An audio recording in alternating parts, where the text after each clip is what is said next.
Hello दोस्तों, bloody Sunday YouTube channel पर आपका स्वागत है। मेरा नाम है जय और आज मैं आपको डराने के लिए सब्सक्राइबर्स की भेजी कुछ सच्ची बेहद डरावनी कहानियां लेकर आया हूं। तो खुद भी सुनिए और अपने दोस्तों के साथ शेयर जरूर कीजिएगा। और अब चलिए कहानियों की तरफ बढ़ते हैं। मेरा नाम कौशल देशमुख है। मैं आपको मेरे साथ घटी एक बिल्कुल सच्ची घटना बताने जा रहा हूं।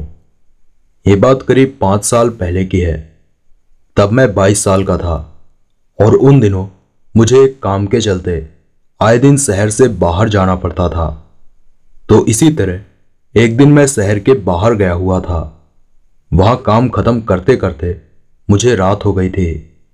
तो वापस घर लौटने के लिए मैं स्टेशन पहुंचा और खुशकिस्मती से उस रात ट्रेन अपने निर्धारित समय पर ही स्टेशन पर आ गई। ट्रेन के आते ही मैं ट्रेन में चढ़ा और अपनी बर्थ पर जाकर बैठ गया और अपने स्टेशन के आने का वेट करने लगा। फिर ट्रेन के स्टेशन पर पहुंचते ही मैं प्लेटफॉर्म पर उतरा तो उस वक्त प्लेटफॉर्म पूरा खाली था। मैंने सोचा कि शायद और भी कोई मेरी तरह ट्रेन से उतरेगा, मगर देखते ही देखते ट्रेन भी चली गई और मेरे अलावा कोई ट्रेन से नीचे नहीं उतरा। उस वक्त प्लेटफॉर्म पर मैं अकेला ही था और हर तरफ गहरा अंधेरा पसरा हुआ था। तो मैंने अपने फ़ोन की फ्लैश लाइट चालू की और स्टेशन से बाहर जाने लगा। मैं बाहर जा ही रहा था कि तभी मुझे किसी औरत के रोने की आवाज़ सुनाई दी। मैंने पीछे पलटकर देखा तो एक औरत पटरियों के पास खड़ी जोर जोर से रो रही थी। उस औरत को देखकर मुझे बहुत हैरानी हुई, क्योंकि कुछ टाइम पहले तक तो स्टेशन पूरा खाली था। तो अचानक ये औरत वहां कैसे आ गई थी? खैर, मैंने वहीं से उस औरत को आवाज़ देकर पूछा, हेलो मैडम, क्या हुआ? आप रो क्यों रही हो? मगर वो औरत बिना कोई जवाब दिए पटरियों के बीच जाकर आगे चलने लगी। वो देखकर मुझे लगा कि शायद वो औरत ट्रेन के सामने आकर सुसाइड करने वाली है। तो मैं भागकर उस औरत के पास जाने लगा, लेकिन उस औरत से कुछ कदम की दूरी पर जाकर मैं एकदम से रुक गया। दरअसल मैंने देखा कि वो औरत पटरियों से थोड़ा ऊपर हवा में चल रही थी। वो देखकर मैं बहुत डर गया और जल्दी से वापस भागने लगा। भागते हुए मैंने उस औरत की एक बहुत ही भयानक चीख सुनी और तब मैंने भागते हुए पीछे पलटकर देखा तो मेरे रोंगटे खड़े हो गए। दरअसल अब वो औरत ठीक मेरे पीछे खड़ी थी और तब मैंने उसका भयानक चेहरा देखा।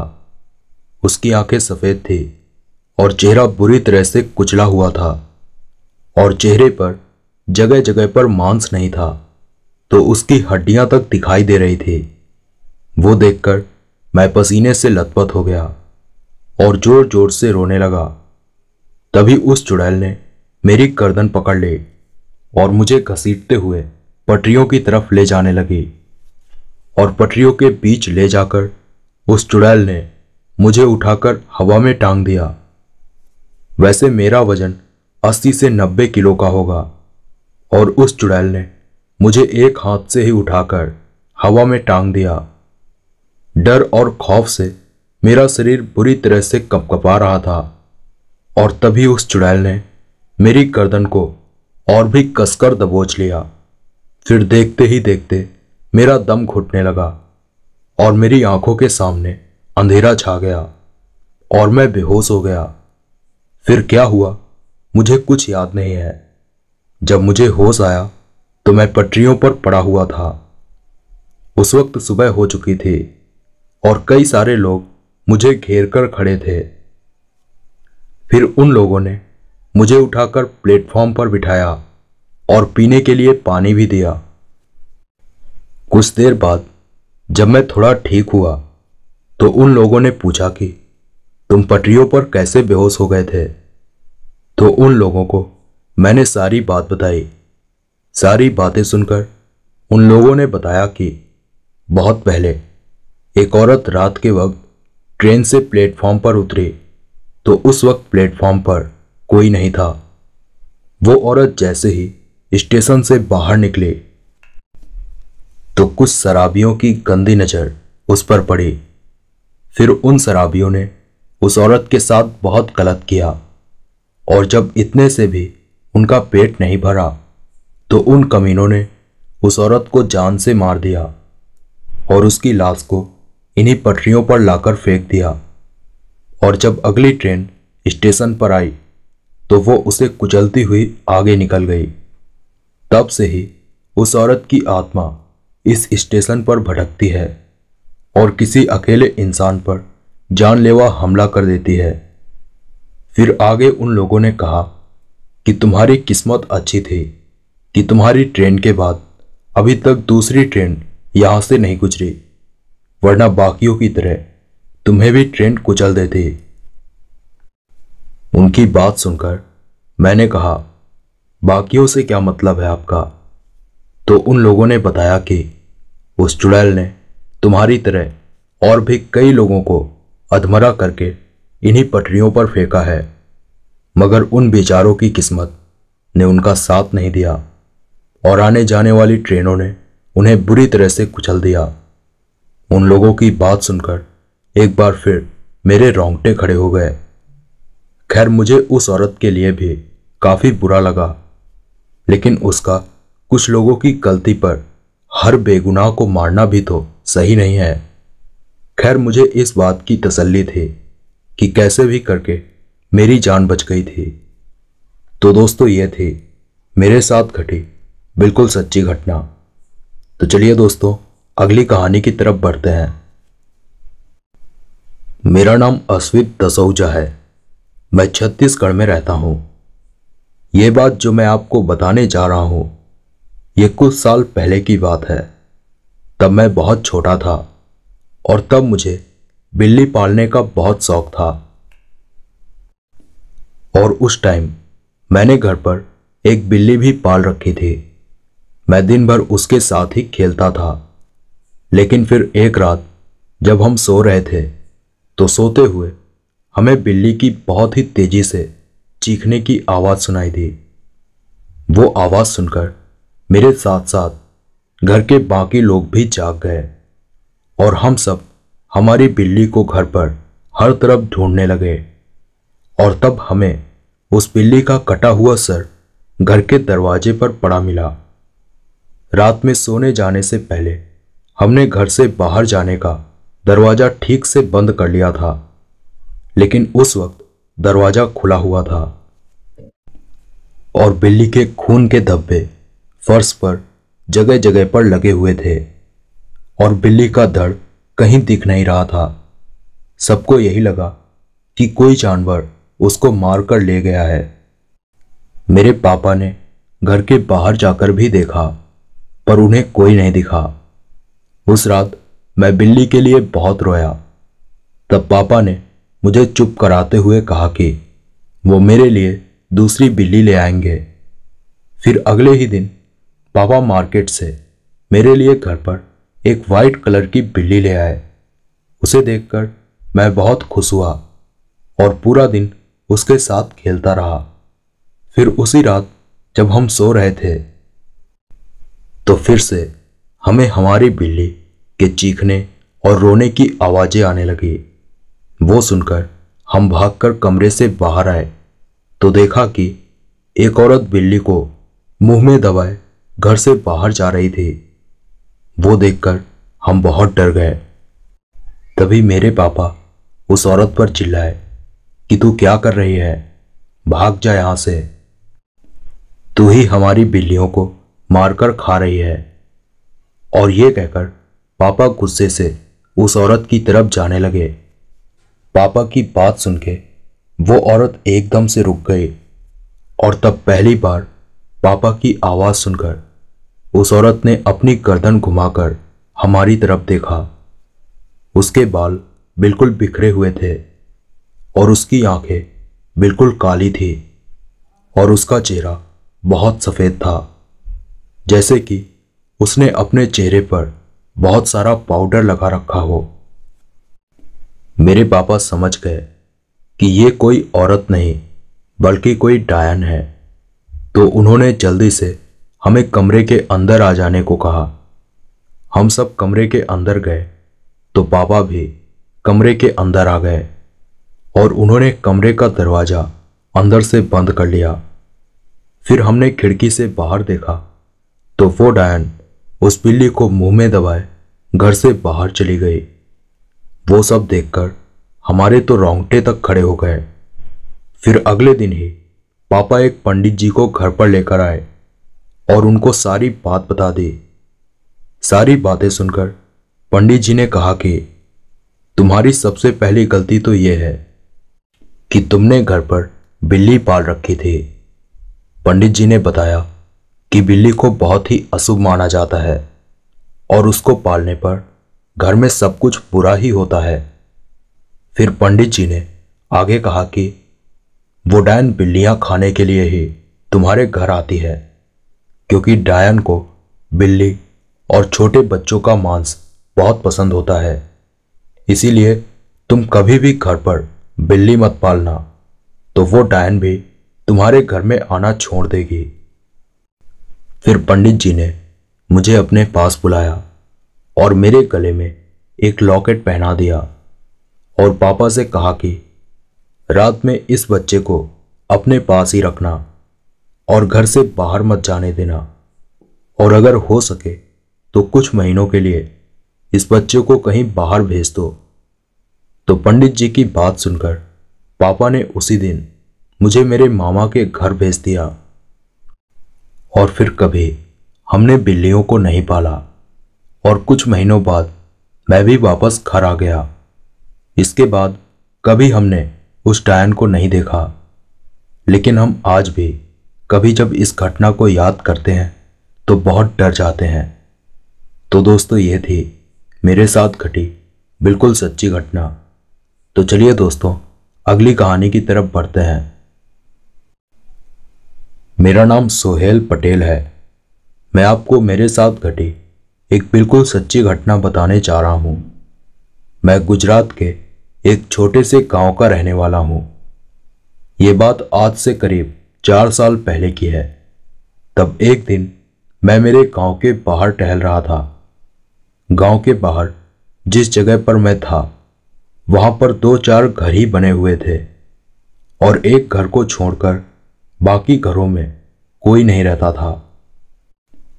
तो उस घर में जहां पर कोई रहता था, मुझे उनके बारे में ज्यादा तो नहीं पता था, लेकिन वहां सिर्फ एक लड़की और उसकी मां ही रहती थी और वो लोग कुछ महीनों पहले ही वहां पर रहने के लिए आए थे।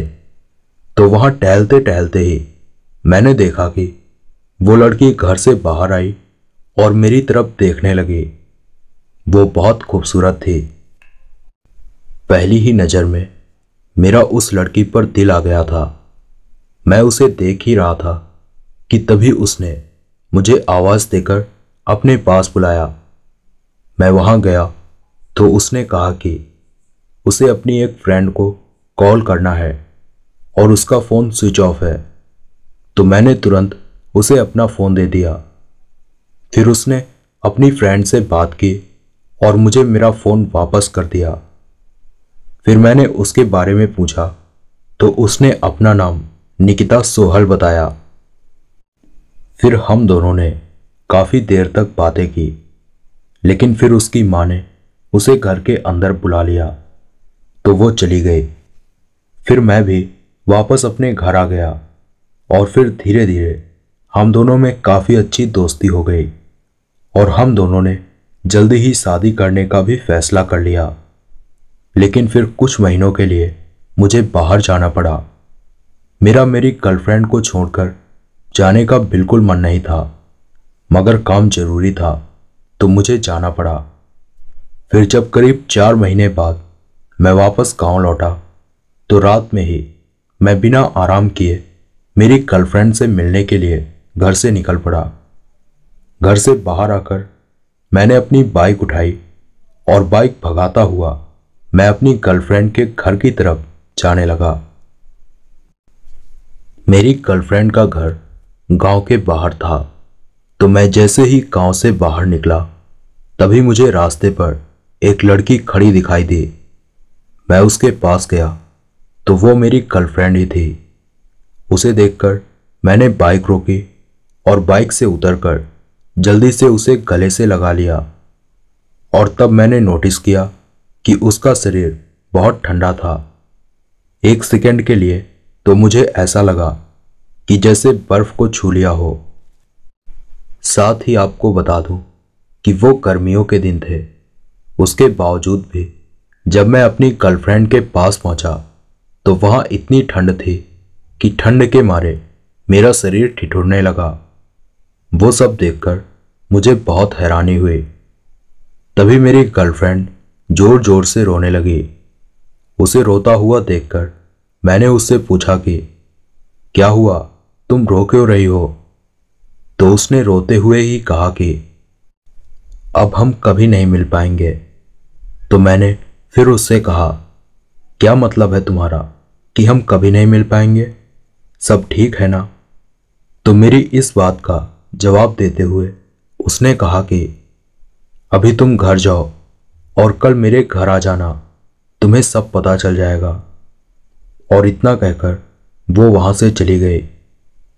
उस वक्त मुझे उसकी बातें बहुत ही अजीब लगी, लेकिन मैं वापस अपने घर आ गया। फिर अगले दिन मैं मेरी गर्लफ्रेंड के घर गया तो दरवाजा खटखटाने पर उसकी मां ने दरवाजा खोला। तो मैंने उनसे कहा कि मैं निकिता से मिलने आया हूं। तो मेरी बात सुन के उसकी मां रोने लगी और उन्होंने बताया कि निकिता की तो 2 महीने पहले ही मौत हो गई है। वो सुन के मेरे तो रोंगटे खड़े हो गए। फिर मैंने उनसे कहा कि ऐसा कैसे हो सकता है, अभी कल रात को ही हम दोनों एक दूसरे से मिले हैं। तो मेरी बात सुनकर मेरी गर्लफ्रेंड की मां ने रोते हुए मुझे दीवार पर टंगी मेरी गर्लफ्रेंड की फोटो दिखाई। उसकी फोटो पर माला डला हुआ था। वो देख के मेरे तो जैसे पैरों के नीचे से जमीन ही निकल गई। तब मुझे समझ आया कि कल रात जो मुझसे मिली थी वो मेरी मरी हुई गर्लफ्रेंड की आत्मा थी, जो शायद आखिरी बार मुझसे मिलने आई थी। तो दोस्तों, ये थी मेरे साथ घटी बिल्कुल सच्ची घटना। तो चलिए दोस्तों, अगली कहानी की तरफ बढ़ते हैं। मेरा नाम सुरेश हिंगे है। मैं उड़ीसा के मैहूर डिस्ट्रिक्ट का रहने वाला हूँ। मैं आपको मेरे साथ हुई एक बिल्कुल सच्ची घटना शेयर करने जा रहा हूँ। ये बात करीब 3 साल पहले की है और तब मैं 12 साल का था। हमारे घर में सब लोग साथ में रहते हैं और हमारा परिवार काफ़ी बड़ा है। उन दिनों आज की ही तरह जब मैं स्कूल जाता था तो मुझे स्कूल से पिक करने मेरे चाचा जाते थे। वो मुझे बहुत प्यार करते थे। अगर मैं मेरे परिवार की बात करूं तो बचपन से जिसने मुझे सबसे ज़्यादा प्यार दिया वो मेरे चाचा ही थे। तो एक दिन जब चाचा बाइक से हर रोज की तरह मुझे स्कूल से पिक करने के लिए आ रहे थे तो आते हुए हाईवे में उनका बहुत ही बुरा एक्सीडेंट हो गया और मौके पर ही उनकी मौत हो गई। एक्सीडेंट से उनकी बॉडी इतनी बुरी हालत में थी कि उनकी पहचान करना भी मुश्किल हो रहा था। पुलिस को उनकी पर्स में उनका आईडी कार्ड मिला जिससे उनकी पहचान हो सकी। पुलिस ने मेरे घर पर फोन करके सारी बात बताई और चाचा की लाश को पोस्टमार्टम के लिए भेज दिया। इसके बाद जब मेरे चाचा मुझे घर पर लेकर आए तब मुझे चाचा की मौत के बारे में पता चला। वो सुनकर मेरे पैरों के नीचे से मानो जमीन ही खिसक गई। घर पर मातम पसर गया। चाचा की मौत पर सब लोग रो रहे थे। मैं भागकर अपने कमरे में गया और खुद को कमरे में बंद कर लिया और जोर जोर से रोने लगा। रोते हुए मैं बार बार एक ही बात बोल रहा था कि चाचा प्लीज मुझे एक बार तो दिख जाओ। वो पूरा दिन मैं रोता ही रहा और रात में बिना खाना खाए बिस्तर पर लेट गया। बेड पर लेटे लेटे ही कब मेरी आंख लग गई मुझे पता ही नहीं चला। फिर रात में सोते हुए मैंने सपने में देखा कि चाचा मेरे साथ मेरे कमरे में हैं। वो पहले की तरह ही नॉर्मल दिख रहे थे और मुझे देखकर मुस्कुरा रहे थे। वो देख के एकदम से मेरी आंख खुल गई तो मैंने देखा सच में मेरे कमरे में चाचा मेरे बेड के पास ही खड़े थे। लेकिन अब वो पहले की तरह नॉर्मल नहीं थे। उनका चेहरा बहुत ही भयानक तरह से कुचला हुआ था और चेहरे पर मांस लटक रहा था और उनकी आंखें बिल्कुल सफ़ेद हो चुकी थी। और तभी वो मेरे बेड पर आकर बैठ गए। वो देख के मैं बहुत डर गया और वहीं बेहोश हो गया। फिर जब मुझे होश आया तो सुबह हो चुकी थी। मेरे घर के सभी लोग मेरे आसपास मौजूद थे और डॉक्टर पापा को कुछ दवाइयाँ लाने को बोल रहे थे। जब मैं होश में आया तो सबने पूछा कि मैं बेहोश कैसे हो गया था। तो मैंने रोते हुए सबको पूरी बात बताई, मगर किसी को मेरी बातों पर यकीन नहीं हुआ।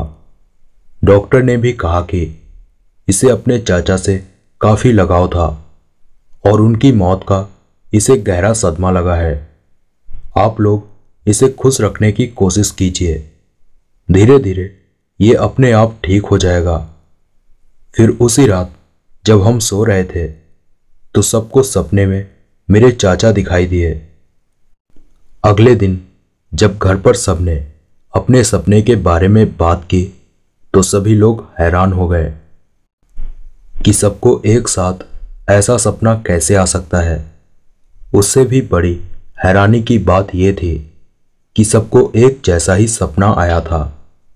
सबने देखा कि मेरे चाचा जी घर की छत पर खड़े उन्हें देखकर मुस्कुरा रहे थे और हाथ से बाएं का इशारा कर रहे थे, जैसे वो सबसे कहना चाहते हो कि अब मैं जा रहा हूं।